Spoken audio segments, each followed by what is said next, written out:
Please allow me to stand on the protocol that has already been observed, singling out, of course, the Chancellor and the Chair of Council, the Vice Chancellor, all the distinguished guests, and of course the wonderful graduating class of 2025. Good morning. It's such a great honor to be here with all of you. Cavendish is not new to me, and I see so many of my friends here that I've met over the years. I've actually taught a class at Cavendish, so some of you might have attended that class.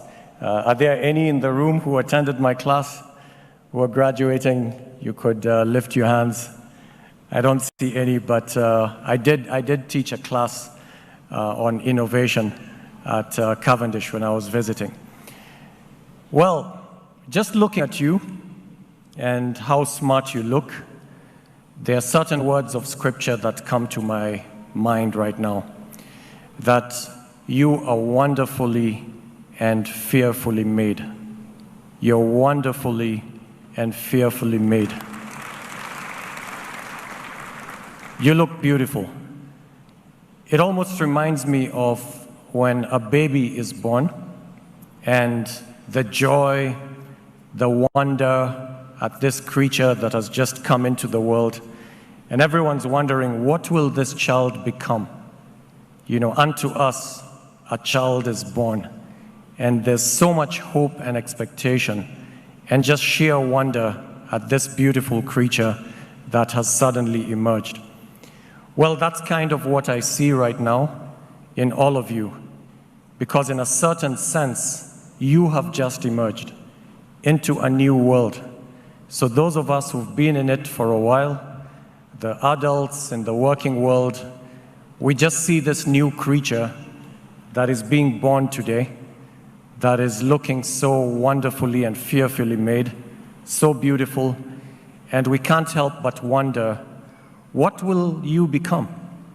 What will you do? 5 years, 10 years from now, will we be reading about you in the newspapers? Will we be watching you on television or social media? What will you be accomplishing in the next few years?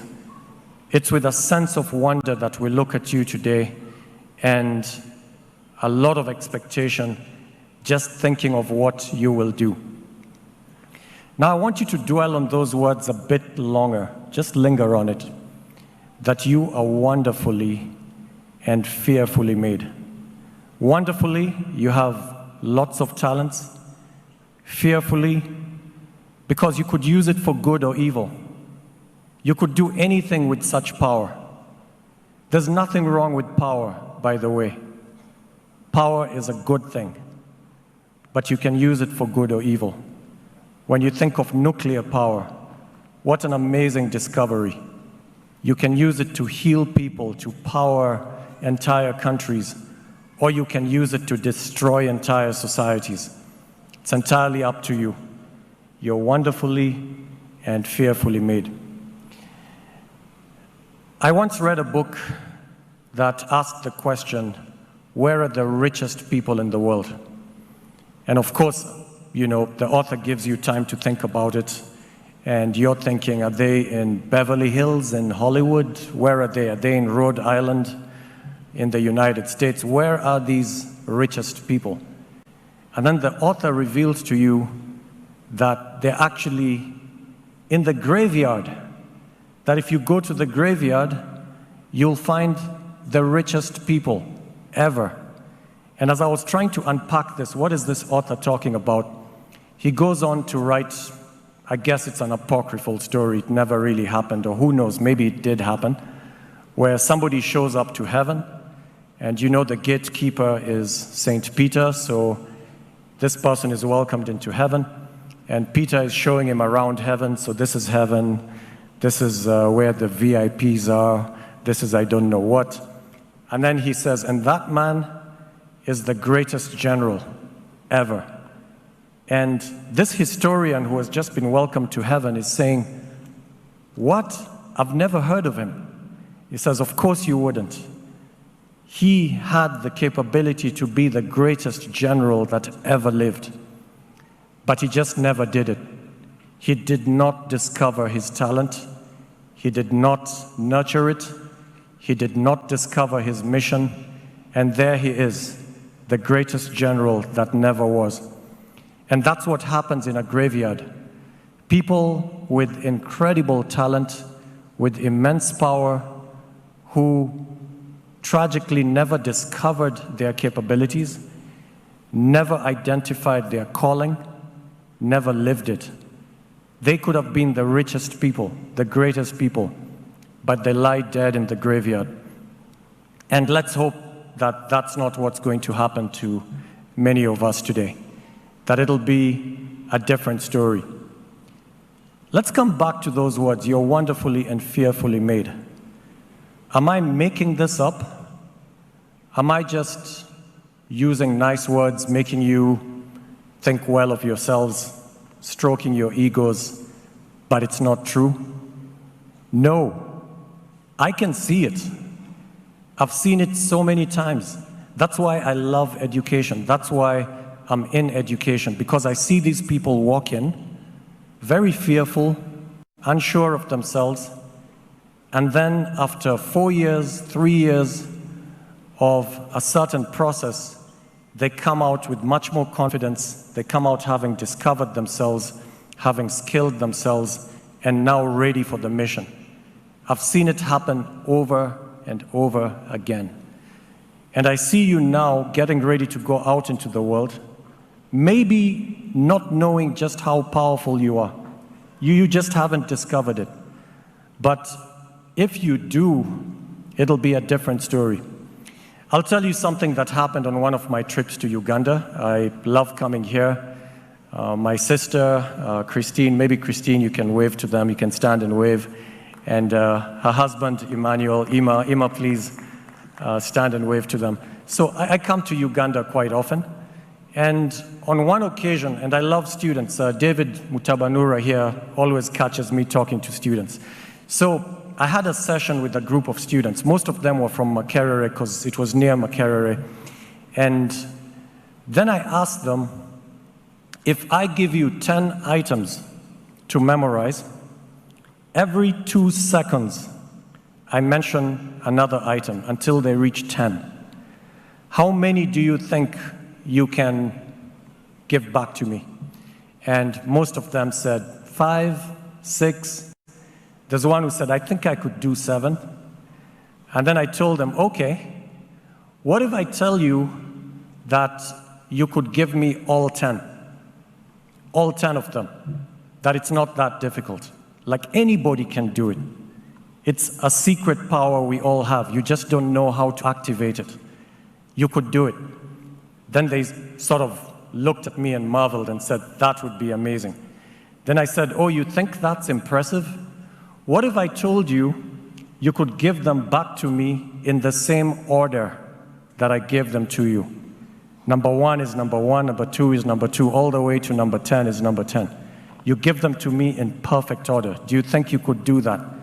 They said that would be really, really difficult. And I said, oh, you think that's impressive? What if I tell you you could give it to me backwards? You recite them backwards, forwards and backwards. They were very impressed at this point. And then to cap it all, I told them, and you could actually give me any of the items, and I'll tell you the one immediately ahead and the one immediately before. They were super, super impressed at this point. And they said, no, this isn't possible. So I said, try me. I didn't script this. You come up with the items, and one of you can be the secretary, you appoint whoever, and we do it right now. So they did it, and within 2 minutes, I gave them the 10 items, all 10, in perfect order, and backwards, and no matter which item they asked me, I could tell them which one came before and which came after. So they said, wow. And I said, I don't know why you're so impressed. This is actually a normal thing that anyone's brain can do. You just don't know how to do what I just did. They said, could you show us? I said I could, but how long do you think it would take me to give you such capabilities? So they start speculating, 1 week, 1 month. So I said, 5 minutes. I'm a teacher. Anything that I really understand, I can pass on to somebody else. That's the challenge of a teacher, to just transfer what I really understand to empower somebody else. It wouldn't take me more than 5 minutes. Then I explained to them what I had done. When I finished, I told them, you didn't know I was going to test you, but now I will. I have the list in my head, so I don't need the list that's written by your secretary here. So I'm testing you guys right now. What's the first item? They give it to me. The second, they give it to me. By the time they reached 10, I told them, you just did it and you didn't even know you were going to be tested. I literally wrote those items in your head by the way I explained it. You have that power now. And they gave it to me backwards, and they did everything I had just done. And I'll never forget this. One of them, who was from Makerere, just got up, started screaming, ran out of the room onto the street, and then came back. He couldn't believe he was so powerful. He had just discovered a part of him that he didn't know existed, but which I could see.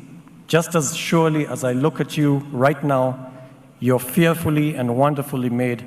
I know you have such capabilities, and many more. This is like a drop in the ocean. I'm just giving you a tiny, insignificant example of the kind of capabilities you have.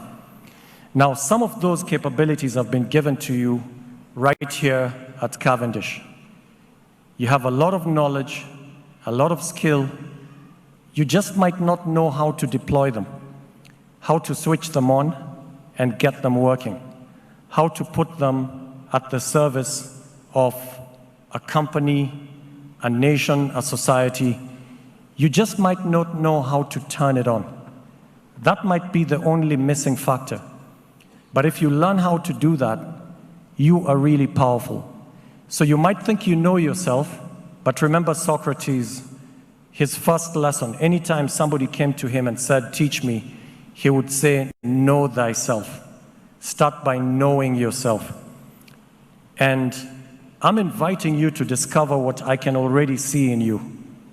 And I know it's just latent. It's just sitting in there. It's a giant waiting to be aroused, to be woken up. And you just need to discover it. But I have some bad news for you as well. There are some things that could stop you. And this is a big one. There is one thing that could stop you and maybe even turn you into a beast instead of a giant.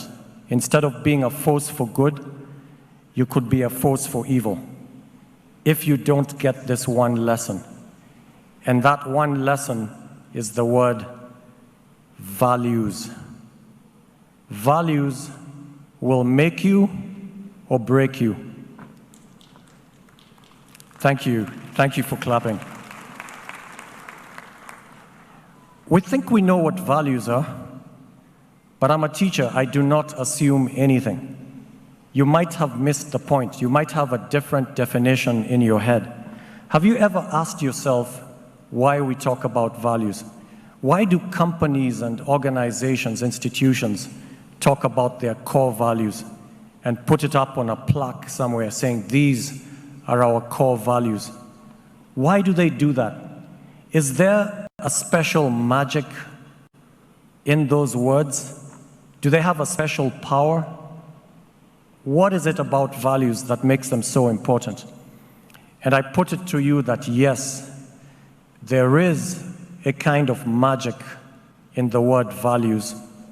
If you know how to unlock it, remember, there are many secrets we're discovering today.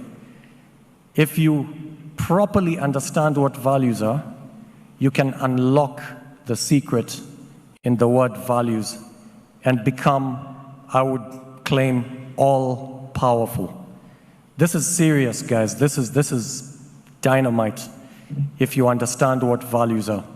I hope by now you're curious, because if you're not paying attention, it's your loss to begin with, and it's the world's loss. You could be one of those rich people in the graveyard that never was.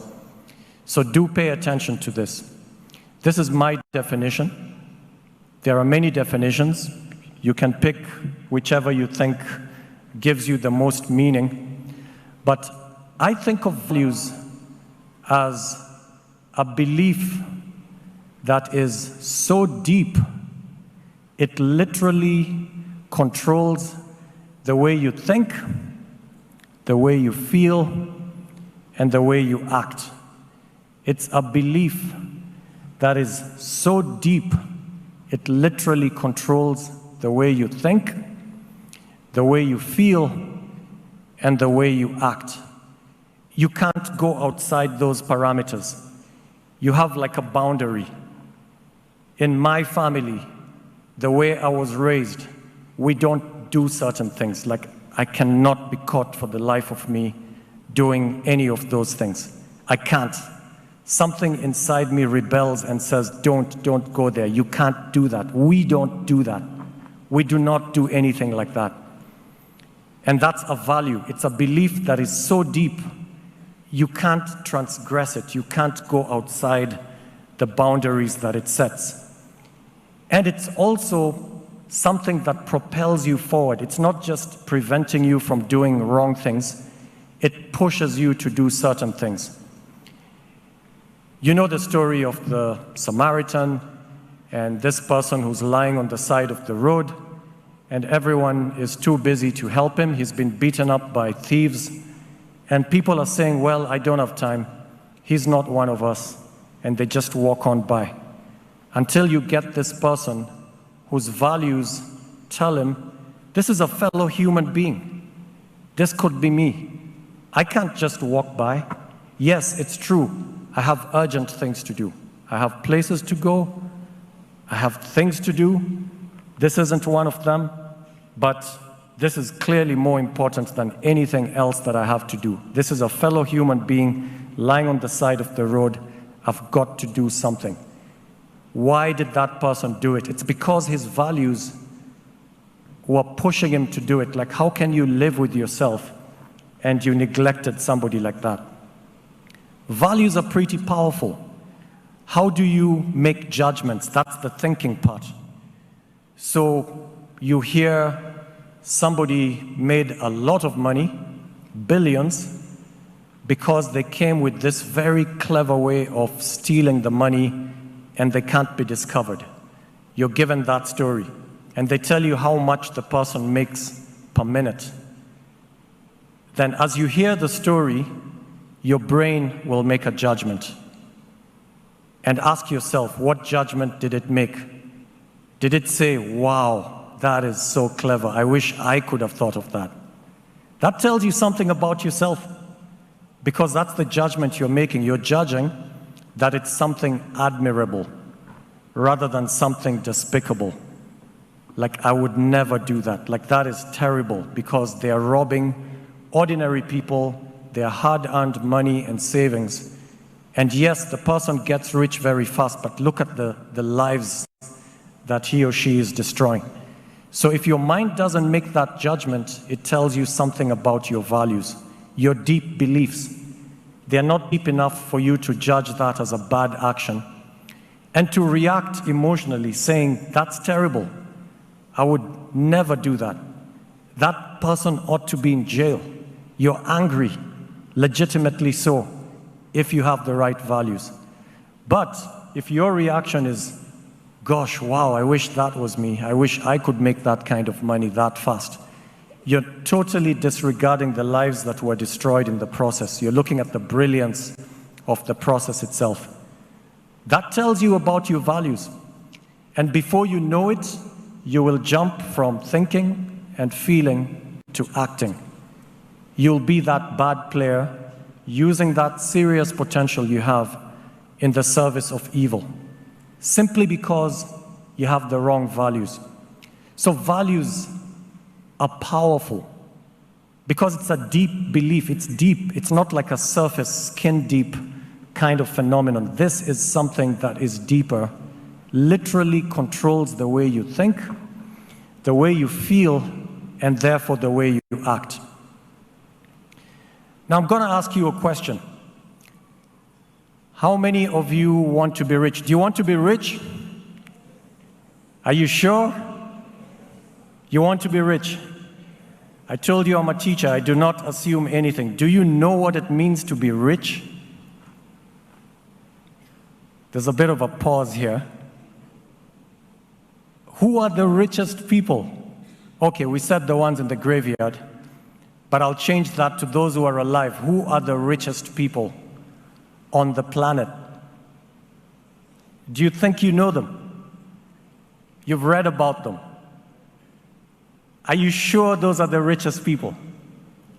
Where does wealth reside? In what form is wealth conserved? Where is wealth? Let's get philosophical here. How rich are you right now? And where is that wealth? Is it the savings that you've made when you were in university, and I hope you did save some money? Is it the wealth your parents have? Is it a car that you have somewhere? Is it your iPhone? What is your wealth? How do you conceptualize wealth? What do you think it is? And I'm going to shake that definition. The wealth that I see is right between your eyes. It's right between your ears. That's where your real wealth is. It's inside of you. I could take away your iPhone. You could take away my phone. You could take away my car. You could take away all my savings, okay? I'm not challenging you to do it. I know you're clever enough to do it. You've got all the skills. Cavendish taught you all the skills you need to take everything I have. Not that they taught you to steal, but technically, you could grab everything I have. Would you have made me poor? No, not at all, because that's not where my wealth is. If you were trying to make me poor, then you've used the wrong strategy. Because guess what? Anything you take that I have externally, I can build it again. I can go and earn it again. I can create a business. I can provide my services to somebody, add so much value that they pay me so much money that I'm back in the game. So you think you've stolen from me, you think you've taken my wealth, you have not. Because that's not where my wealth is. And that's not where your wealth is. Your wealth is here, right between your ears, and here in your heart. And with your hands and feet, the things you can do, that's your wealth. That's your real wealth. And so if you want to be the richest person on the planet, you will try to be the person with the greatest capabilities between the ears, with a heart as large as a mountain, with hands and feet and capabilities and skills that can do marvelous things. That's where your wealth is. You can see somebody who doesn't have that, and if they have a lot of external wealth and you take it away, now they become poor. They've lost all the money that their parents gave them in inheritance. They don't know how to build it. What a tragedy. They are now poor. But if they know how to build it, they'll just say, okay, I guess it's 2 steps back, 3 forward. I was going so well, I was doing so well, but they've set me back. No problem, I can build it again because I have it, it's inside of me. That's your wealth. I hope this is sinking somewhere. I hope you're learning something from this. And I'm going to ask my last question. Of all those things that you could acquire in this new list of items that constitute real wealth, which is the prize jewel? Which is the best of the best of the best? Of all those capabilities and knowledge and skills that you could acquire, what's the prize jewel? The best of the best. And I'll put it to you that it's your integrity. Let that sink in, please. It's your integrity. Let them take everything away from you, including your external and internal wealth, but this one thing you're not going to let go. Not this one. This one you're ready to die for. You understand me? You're ready to die for it because nobody's going to take it away from you. And somebody will come and tell you, I'll give you $1 billion if you do this. And you'll say, my values don't allow me to do that. He says, I'll double it, 2 billion, 3 billion, 10 billion. You're beginning to shake. Are you going to give up? Are you going to just give up and say, that money is too much? What I tell you to do is give everything up except that one thing, your integrity. This is your prize jewel.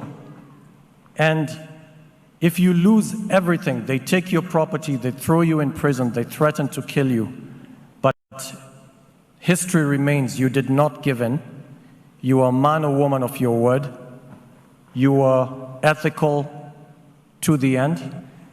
That is the legacy that you do not want to lose. And remember, there'll come a point where people want to hire you not because you're technically good. There are many thieves who are technically good, but because you're trustworthy. When you give your word, that's it. Your word is as good as gold. That's what the saying goes. So my parting words to you is, you're fearfully and wonderfully made. Reflect on the power that you have. Chase after the right wealth, especially your values. Your skills, yes, you're a professional from now on. You're now joining the working world. But especially your values. And remember the crown jewel, never let go of it. Thank you very much. Download the Salt Media app from the Google Play Store and the Apple App Store.